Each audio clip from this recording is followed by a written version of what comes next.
4:14 утра. Все, мы спать. Рубит вообще нереально. По идее, мог бы часик еще какой-то проехать, но...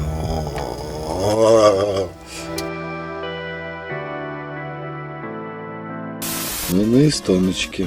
У меня звук не пишется. Зато сюда пишется. Это нормально. Ну, короче, мы спать. Все. Я проснулся. Пойду сейчас зубы чистить. Вот тачку посмотрел. Обошел пока. Обходы обычно в кадр наши не попадают, потому что оператор всегда спит.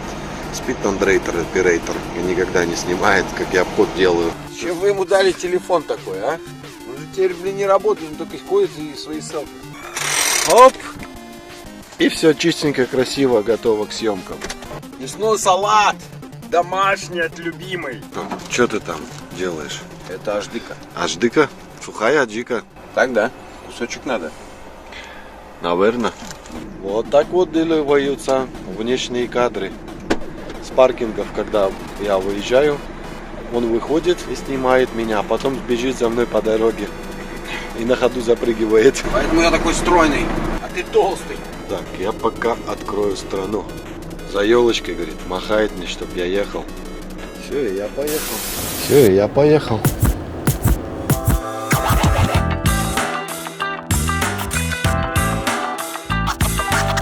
13:20. Мы стартуем. Без стресса Варшаву возьмем. Отсюда до Варшавы час, может чуть больше. Ну и получается, что одну ночку нам еще так, не то что ночку, часть ночки придется помучиться. И с завтрашнего дня мы выходим на нормальный человеческий график работы, дневной режим. Вчера мы дошли до Эстонки. В принципе, мог я, наверное, еще там часика-полтора, наверное, проехать. Я был реально не в состоянии. И плюс была ночная. Ночь было уже. Не факт, что там уже перед Варшавой или за Варшавой было бы где-то место, чтобы встать. Я поэтому увидел, что на Эстонке мест дофига свободных было, потому что люди уже начали смены начинать, а не ночевать. Поэтому, да, стояли здесь на Эстонке. Да, вчера дорожка, конечно, такая была не самая лучшая. Было скользко, то снег, то дождь и ветер сильный был. Наверное, этот ураган, который там бушевал по Европе, частично мы вчера поймали. И рубило меня, на сон складывало просто вообще напополам. После Белостока я еле-еле там уже дотянул до этой Эстонки.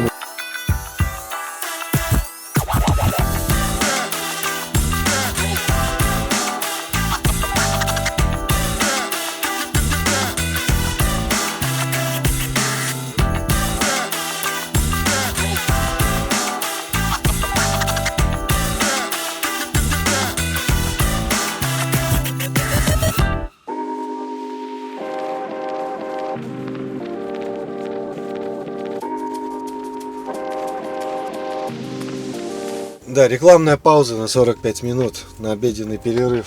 3 часа прошел. С Эстонки до сюда уже за Варшавой, за первой платежкой. Ну что, по 3 часа просто сегодня буду гнать. Ну и пора уже покушать на самом деле. Потом уже зайдем в Германию, где-то, наверное, на объездной Берлина, если получится с местами. Будем падать на ночь.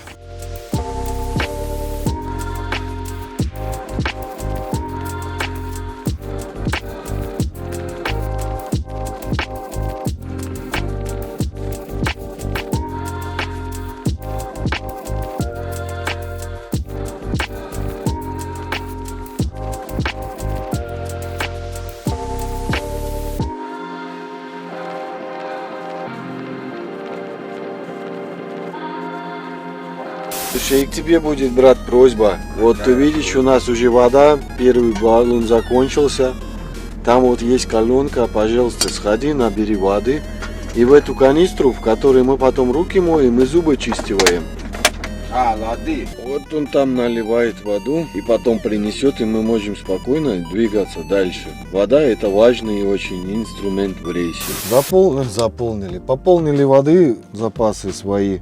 Потому что 5 литриков у нас уже ушло. И налили, короче, в канистру себе там на банные процедуры. А здесь мы заварили кофе. Тут такая паузочка просто, как говорится, на самолеты посмотреть. И мы поедем дальше.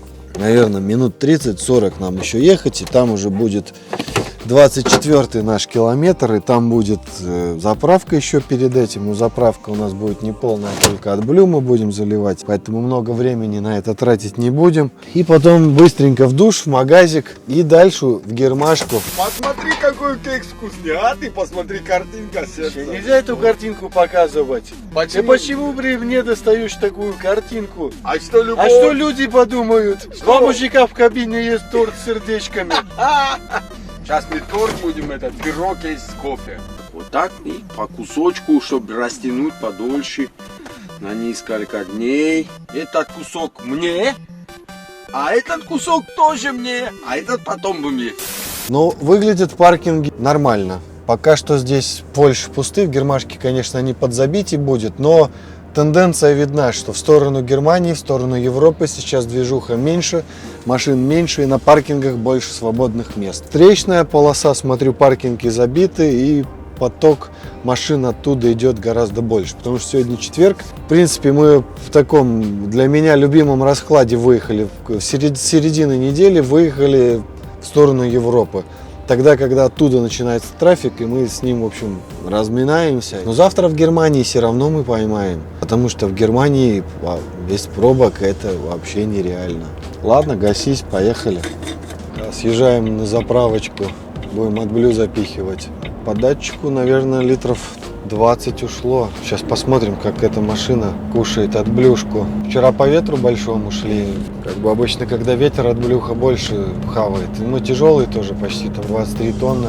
Экономная она под блюхи или тоже прожорливая, как и все остальные вольвахи? Блин, надо было за грузовиком. Я стал за легковух. Легковухи, платежки всегда проходят дольше, чем грузовики. У грузовиков карточки, ДКВшки обычно по оплате дорог, и с ними всегда все быстро.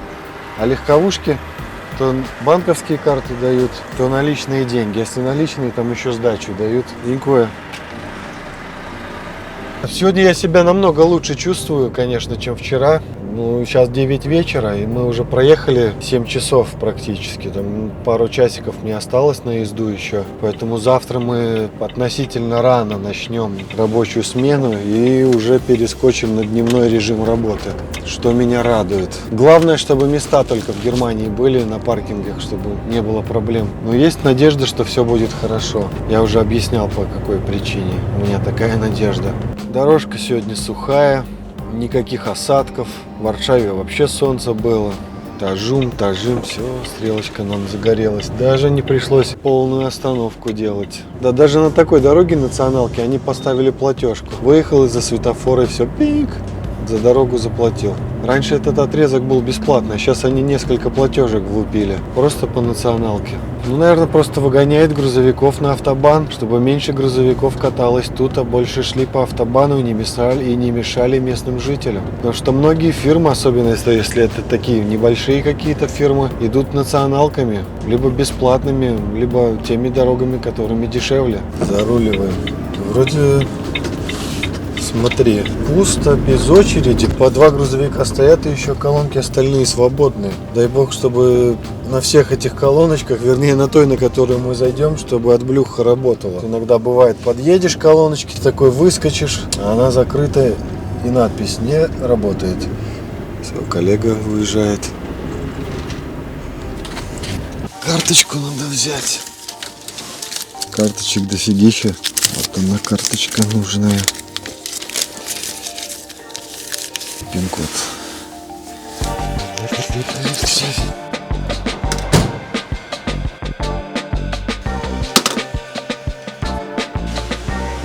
Что-то карточку не берет.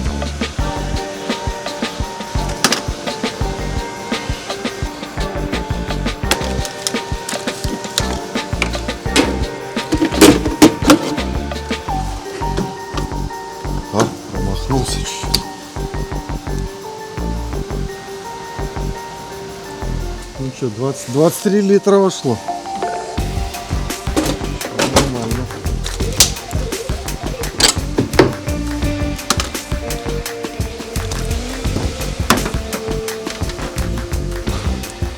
Видишь, как я сказал, да, про неработающий аппарат. Там коллега стал на колонку рядом, а у него отблюшка не работает. А у нас работает. стали бы туда, пришлось менять колонку бы. А за нами уже грузовики подъехали. Еще одна платежка, я уже шуганулся, что радар несколько километров накатиком. Прицепом доволен, очень катится и не надо сейчас тормоза использовать лишний раз. Педали газа тоже не надо нажимать лишний раз. То есть идеальный расклад.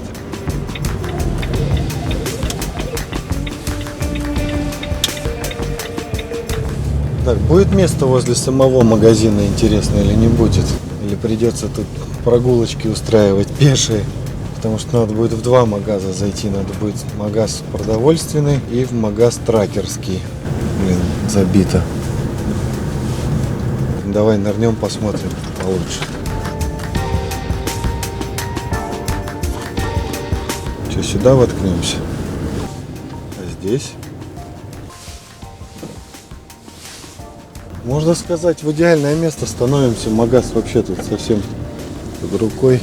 Слушай, может, подстрахуешь меня там, а? Чтоб я в этот не въехал, потому что я ни хрена не вижу, куда я еду.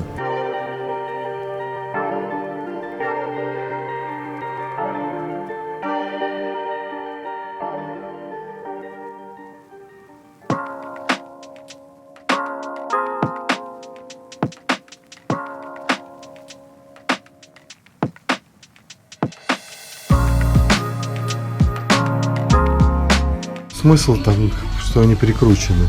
Там весь прикол просто, что ты если прикрутил, то их обрывать надо. Чтобы хотя бы их нельзя было так открутить. Закрутил отверткой потуже, шляпки эти отломал. Просто вот примерно такой болтик не перекусит же.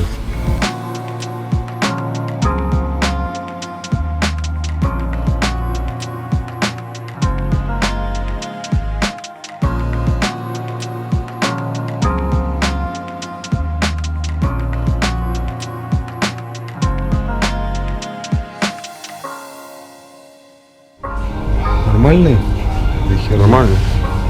Te śrubki są tak zrobione, że jak ją wkręcisz, to nawet jakbyś młotkiem puknął, to powinno się odłamać. Что ты ищешь? Коврик? Ну, если был бы, ну, так гляну, типа, может, есть. Нет, так нету.